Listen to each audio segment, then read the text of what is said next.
and welcome to Season 2, Episode 12, the last but definitely not the least interview with our Latino mentors worldwide.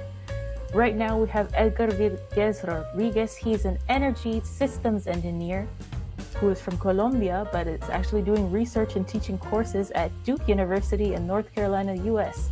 So we're really looking forward to hearing about the future of education with him. Thank you for being here. Thank you, Gabby. For me, it's a pleasure being here and sharing with our audience what I think it's pretty important about all the discussions in the higher education system right now. Yeah, education is something that has definitely been changing a lot during the pandemic especially, but I wanted to ask a little bit about your background. You've been an academic for quite a while. Before you were the head of research cooperation at the University de los Andes in Bogota. Why did you decide to move from the Latin American academic sphere to the academic sphere in the US? Thank you. So I was able to work in several different sectors across the industry. So I was able to work in consultancy, on higher education. I was able to do research, and that gave me the understanding of each of the sectors. I realized that my passion and what I really enjoy is working in the intersection of higher education administration and research. Pursuing a PhD was the next step towards my short-term and medium-term goal. I believe that the academic system of the United States was unique in terms that it offered a possibility of improving or enhancing my knowledge skills, but also allowing me just to develop a lot of the transferable skills I needed to succeed in the short term. So one of the things I've enjoyed every week in my life, it's teaching and connecting with students. I really don't see myself without disseminating knowledge, without engaging with my students, learning from them, helping them to achieve their dreams. To be honest, this has been the best 4 years in my life. Wow, that's really cool. Even reading up a little bit on your contributions, you've definitely changed a lot of things at Duke using more technology. Two of the main ways that you're helping students are through mentoring Latino students and also mentoring energy scientist students. But let's talk about mentoring the Latino students first with this organization called Ekpa'Palek. It's from a language called Xiwilu, and I'll go ahead and read the definition here. It's in Spanish on ekpapalek.com. So it says here, ayudar a caminar a una persona. Este verbo suele usarse para referirse a la manera en que se ayuda a caminar a un niñito o niñita que está empezando a hacerlo, para lo cual uno debe desplazarse lentamente junto a él o ella. Muchos hemos aprendido a caminar así, pero en la lengua Xiwilu tenemos una palabra que describe esta acción. So for those of you who are like, I don't know what that means, English please. Ekpa'Palek is a very nice verb from this language called Xiwilu, which talks about helping someone learn how to walk, just like moms help little babies. They hold their hands and walk with them maybe on their feet to help them get used to it. Most of us learn how to walk that way, but this actually describes how mentoring should work. How does the organization actually focus on this terminology in their mentoring process? Thanks for bringing this to the conversation. I think that we have an untapped potential across Latin America. We have such unbelievable students who have all the talent to develop themselves, to become leaders on their field. However, we have limited educational opportunities across Latin America. So I think that one of the contributions that I can make to the higher education field is making sure that we increase their access to premier research universities, to premier education, to making sure that we give them the resources that they need to succeed. They already had their talent, they already had the skills, they lack opportunities. So that's what Ekpa'Palek is trying to do. As you mentioned, it's not that we are just building a recipe for mentoring and mentee relationships that works for everybody. It's acknowledging that you need to work with them to make sure that they succeed on their own individual paths. I love mentoring. I love reading about how to make students become the better versions of themselves. And that's what mentoring should be all about. It's not about trying to clone yourself, but trying to help them achieve their own dreams and try to achieve their own purposes. And that's what mentor-mentee relations are at Ekpa'Palek. You connect via different forms or different kind of processes, and whenever you establish a connection with one of them, you begin to explore how can you help them. So sometimes it's about an internship.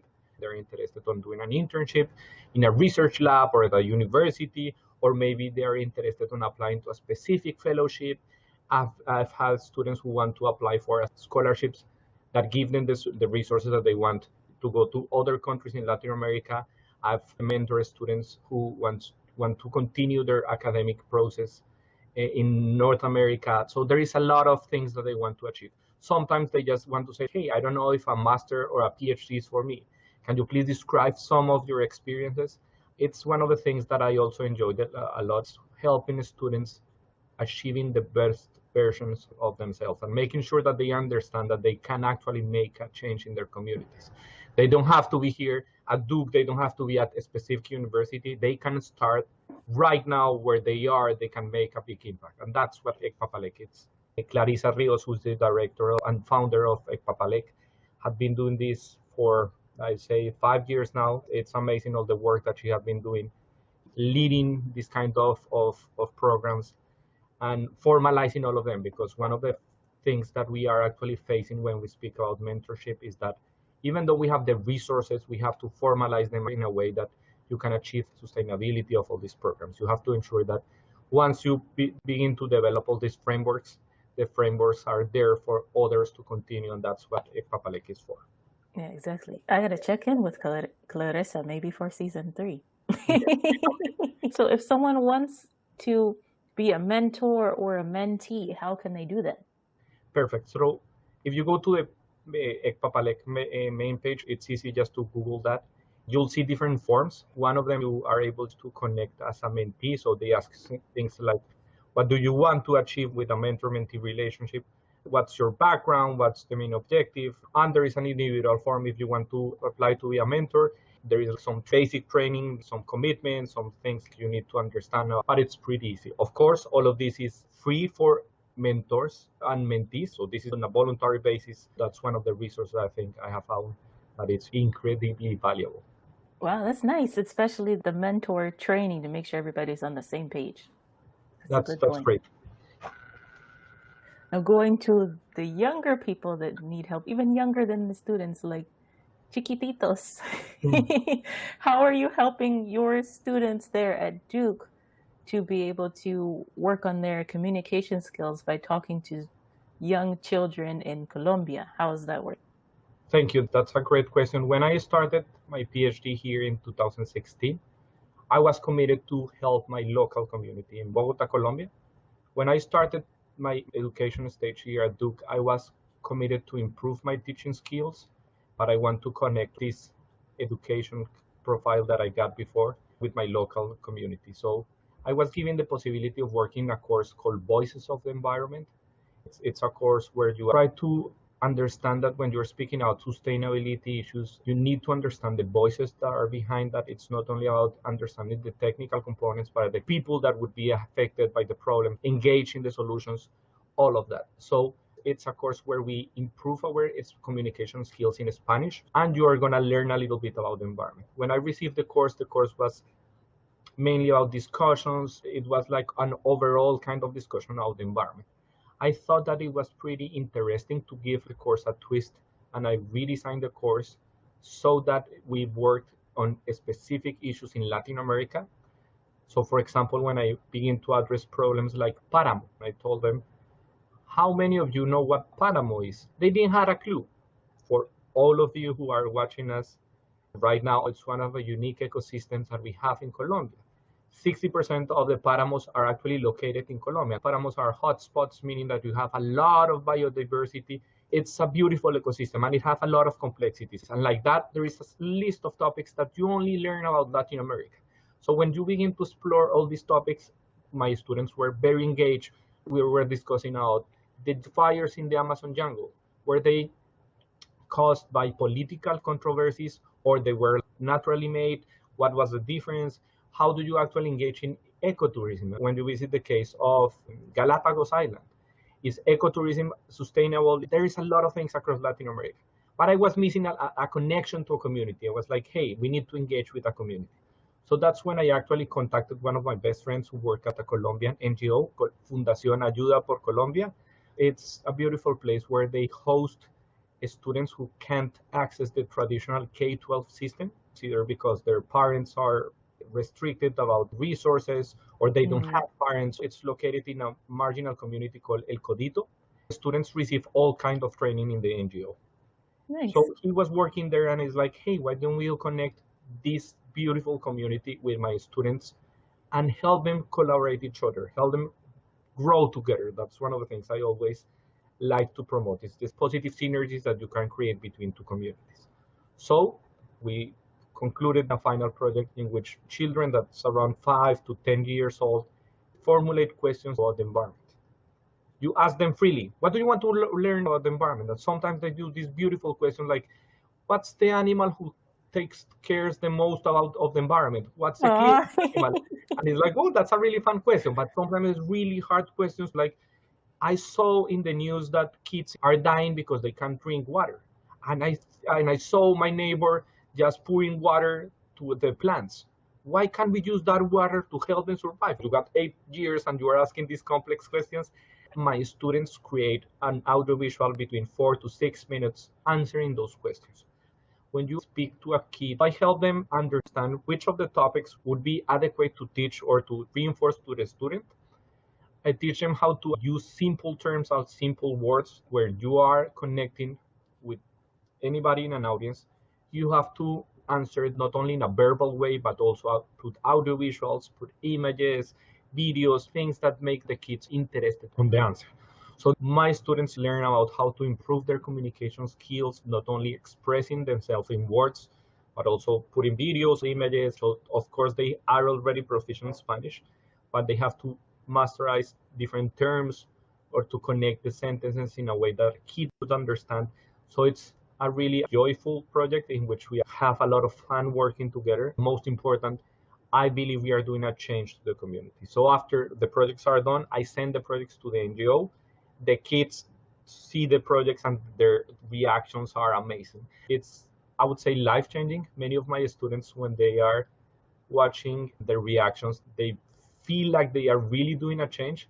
Some of these kids just jump because they are really joyful, like, oh, somebody from the United States is speaking to me. They feel in important, Spanish. they feel powerful. That's what we want to achieve with the next generation and the youngest generation. We want to understand that even though they don't have access to their resources, working on sustainability, it's important, and that we are able to access higher education. We should be working as bridge, as a kind of connectors to make sure that they access these kind of opportunities. So overall, going to the first question that you asked me, this experience has been amazing. I had the privilege of working in this from 2017 to 2020. This is the fourth time I teach a course.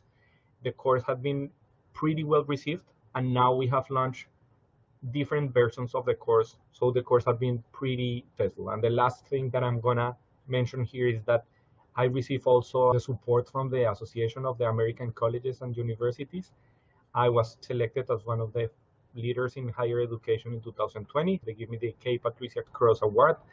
That gave me a platform for being able just to voice this type of project with other universities. I was in the annual meeting in January, sitting down with 2,000 leaders across the United States who believe in liberal education.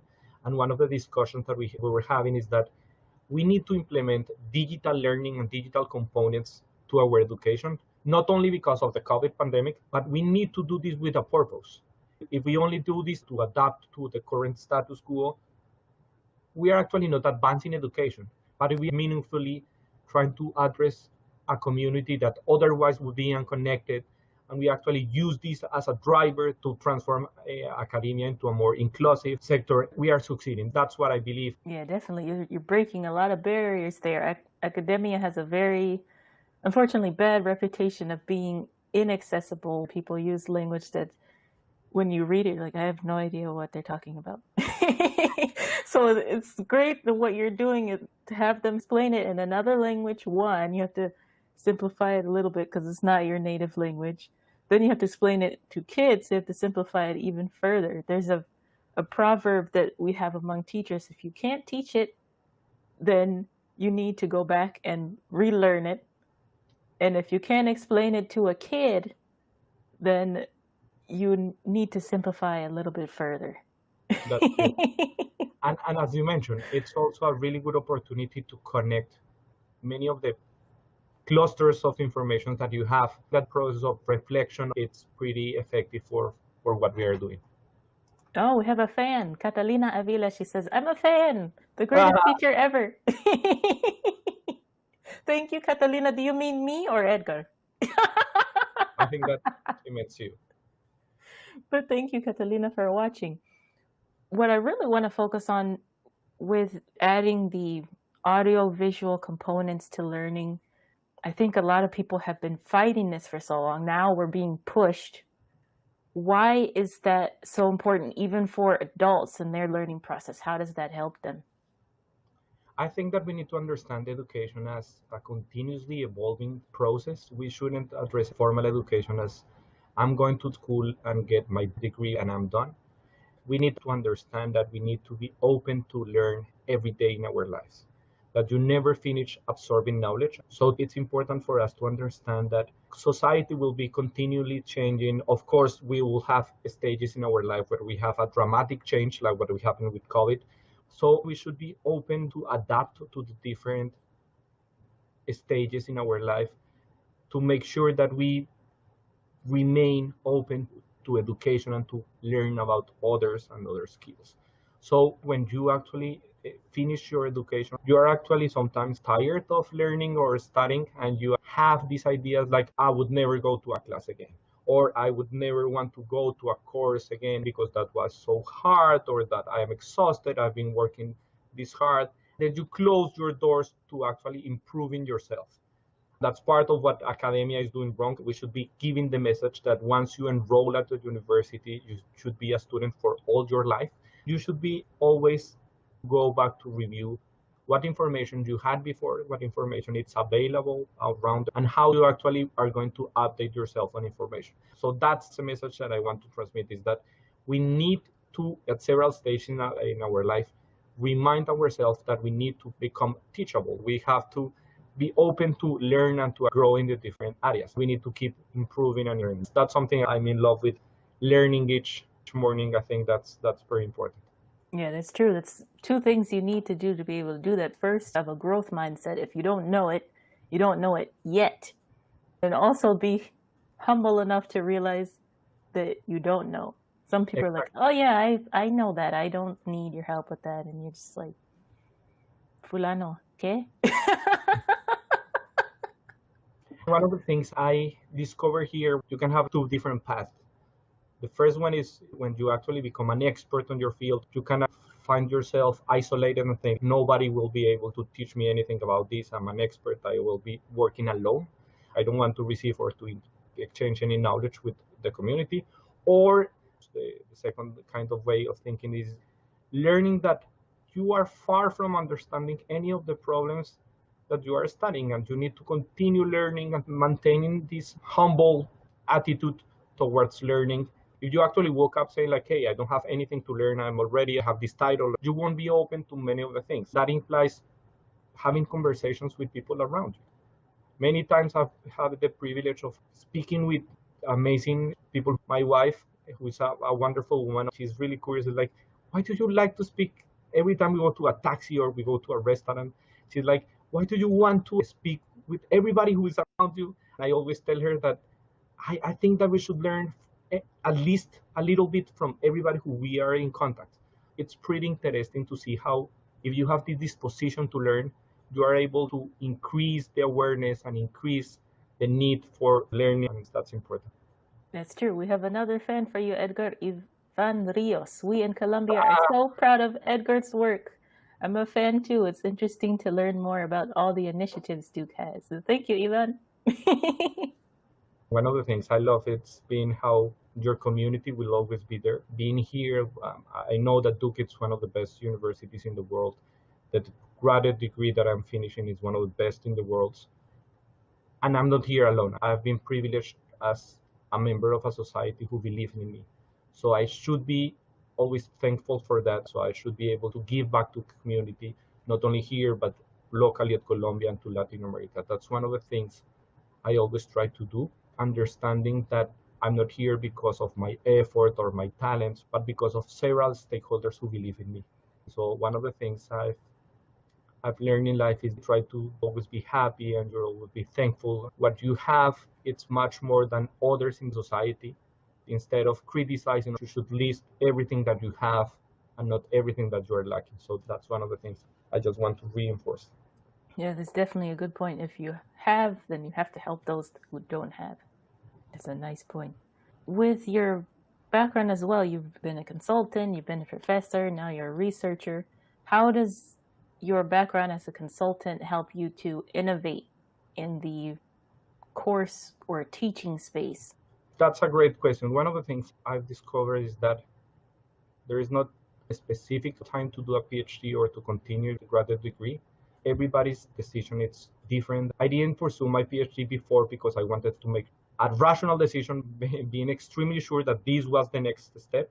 Years ago, when I was pursuing my master's degree in Colombia, I did an internship in Switzerland in ETH, one of the best engineering schools in the world. It was amazing. When I was there, I was given the opportunity to continue with a doctoral degree. When I was faced with this opportunity, I actually questioned myself, is this was what I wanted to do? Even though this was a unique, beautiful opportunity, I was not sure that I had all the tools and the resources I needed at that time to continue. So I withdrew from that. I actually went to do consultancy because I wanted to learn from an outside perspective. What would academia look like? What's the different benefits and potentials for improvement that academia had? I work at a consultancy firm solving problems for an external client, working with the client and trying to answer some of the questions that he had. It was a pretty interesting process in which I learned a lot about how to actually maximize the impact I have for the community. And most important, have an external vision of the higher education sector.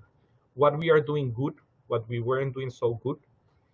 Like I love consultancy and I think that it was a great stage. That's not for me. My wife is the best consultant who I've known throughout the years, and I know she's one of the best in the field. And she's in love. Every time you see her engage with a client, she's glowing. She's a really good consultant because she feels that that's the sector that she should be working in. I admire her work. I respect her work. I learn so much when she's doing consultancy because when she's doing that, she's in the place where she should be. I felt that academia was the place that I would need to be. I thought that we needed to address several challenges that we have in academia. We are proud that we are doing a lot of cutting edge research, but the administration side of academia, it's 60 or 50 years old. So I said, hey, this sector needs a new vision. This kind of educational sector need leaders that we actually push that sector forward. That's the position that I see myself in. It's a position where I can make a change, where I can improve the sectors for everybody. We are blessed to have a 2-year-old daughter. Aw. And every time I think now about the higher education sector that she's going to found when she enters college in 16 years, it's personal for me. What kind of higher education sector we will offer her, or what kind of opportunities we will offer her, that's one of the things I believe. So going back to the question you mentioned, I believe that consultancy gave me a pretty unique perspective of how to improve academia that helped me a lot trying to gain insights on what drove my passion. I'll reinforce this idea of the most amazing professional who I've met. That's my wife, who is devoting her life to change consultancy and working in sustainability consultancy. Sometimes I hear that when you work in academia, you are working in the not real sector, or when you go on the streets, the real sector. I believe that we need to coordinate, we need to articulate the different sectors, and we need to work together to improve them, to have an overall improvement. My PhD dissertation is in decarbonization, how to provide all the services that we need as a society without discharging carbon emissions to the atmosphere. One of the main messages that I have found is that we need to work collectively, all of us as stakeholders. We need to align our intentions to make sure that we achieve that objective. That's a little bit of what academia has told me and what I want to do in this sector. Yeah, I love that because you decided to be a hybrid on purpose. I agree with you there. It's important to provide the research to the private sector and work together to implement it. So I really like that. Don't be shy. Mention your wife and what type of industry she's working in, please. Perfect. So her name is Temis Coral. She works right now as a senior sustainability consultant at JBE, and that's a consulting firm that works helping different companies to achieve sustainable operation. What she does is working with Fortune 500 companies to achieve their sustainable objectives. That's pretty interesting. As a stakeholders, we should look for these companies. However, when you are going to incorporate that into your business, it's really hard. If you're going to decrease your carbon emissions by 30 or 40%, you need somebody who take a look at your operations and say, hey, we can cut 10% from here, 20% from here, and implement that into actions. Moreover, you need somebody who can tell you, why don't you actually go to 50% reduction? You can do that. I've heard the conversation she had about this, and that's what drove her passion. She is able to do this in a sustainable way. Sometimes she's able to say, hey, we're going to work in this specific project, and we're going to help this company report to this international organization who actually recognizes companies to reduce carbon emissions. You're going to save money. So that's one of the things that she's doing. She had been named as one of the emerging leaders in the United States in the sustainability sector. Wow. I think that's pretty important. We are both from Latin America. We came here looking for more opportunities, but we are making sure that we transform the sectors that we are in. I forgot to tell, my wife finished her Master of Environmental Management at Duke in 2019. So we changed the vision that we have from the environmental sector here in the United States. So that's what we want to do. And again, I think that you need to have a balance between your personal and professional life. It's my belief that you have to make sure that your personal priorities align with your professional priorities. And that's what we have done as a family. We sit down and discuss where we see our family going, how do we see our family transforming the society, and that's what we are pursuing as a family. So that's one of the things I actually feel empowered about it. Yeah, family is definitely important. If you're a single person, don't feel bad because you still have your friends that are like family, but to have people close to you is very important on days when you're like, oh, I don't want to do this anymore. And then they're like, you can do it. Tuck it up, you can do it. So it is helpful. My husband encourages me a lot too, because sometimes I'm just like, ay, no more. And he's like, and it's hard. Okay. And if you are not failing and if you are not tired, it means that you are not trying enough. Maybe you are not putting yourself to the limit, and that's hard. Yeah, that's true. Being normal is easy. Being extraordinary requires extra. Well, thank you so much, Edgar. If people want to get in touch with you, I know you're on LinkedIn, also Twitter. What are your handles so they can find you? Perfect. I'm really open to establish this kind of communication with anybody who wants to speak with me. Don't be shy to shoot me an email. It's been a privilege just to speak with you, Gabby, to speak with your audience and to actually share a little bit of what I have done. The most important thing is that this is my story, this has been my path, but I think that's important for any of you who is watching this to discover your own path. So if you want to follow Edgar, he's on LinkedIn, Edgar Virguez Rodriguez, and Twitter, Edgar Virguez R. If you want to get some motivation from Edgar's dog, at Mr. Brown the Fluffiest. Perfect. Mr. Brownie the Fluffiest. And one thing I want the listeners to remember, this is a quote from Audrey Hepburn, a famous actress from back in the day. She said, impossible equals I'm possible if you change your mindset. That's beautiful. So thank you so much, Edgar, and you know the drill. Learn by doing and asking. Until next time, hasta pronto.